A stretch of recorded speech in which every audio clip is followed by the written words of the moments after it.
Welcome back. It was a big week for NCHBA as we held our second quarter meetings, which included a legislative update and our legislative reception on Tuesday. It was a wonderful event at a new venue. We had guests that included legislators, legislative staff, appellate judges, and members from across the state. It was just a wonderful event. We thank everybody that made it out there on Tuesday night.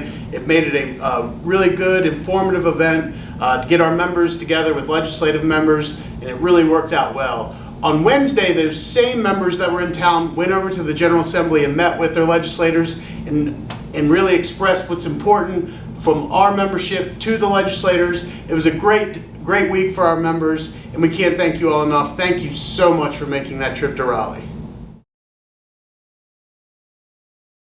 On Wednesday, while NCHBA members were working the halls and talking to their legislators, our NCHBA staff was working with Senate staffers in order to prep and begin to move House Bill 488, which is our top legislative priority. As you've heard several times from me in this video, this bill would create a new residential building code council and pause the energy code until January 1st, 2026. Along with a number of other provisions. This bill is our top priority, so we've been working with Senate staffers in order to prep them and hopefully begin to move that bill within the next 10 to 14 days. Something else that we were working on this week were a couple of appointment bills that had recently came over from the Senate and were sent to the House. Senate Joint Resolution 221 was the confirmation of Philip Bedore to the Industrial Commission. As you know, the Industrial Commission is extremely important to our workers' comp system here in North Carolina. And another bill that we were watching was the confirmation of Teresa Stevenson to the Board of Review. This is important for the unemployment system in North Carolina. We were supportive of both of these candidates, and we were happy to see these confirmations go through both the Senate and the House this week. On Wednesday, our team spent much of their time working on Senate Bill 675, Land Use Clarification Changes. One provision in this latest bill addresses the critical issue of housing density by prohibiting local governments from adopting any zoning or any other development regulation that would set a minimum lot size greater than 8,700 square feet. That's 5 units per acre.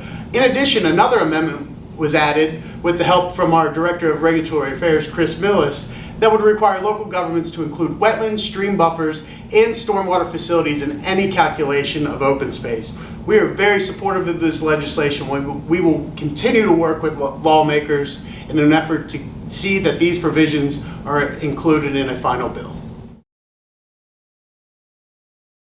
Now let me kick it over to Mike Carpenter with our Legislator of the Week.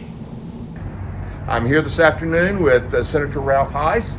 Senator Hise from Mitchell County, which is my home area, and we have worked very closely with Ralph during his 7 terms in the North Carolina Senate.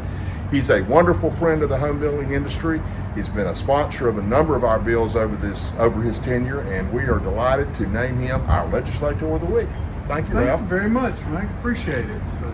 So coming in, it's been great working with the home builders over several years, whether it's with their educational requirements or dealing with policy requirements that come from state government.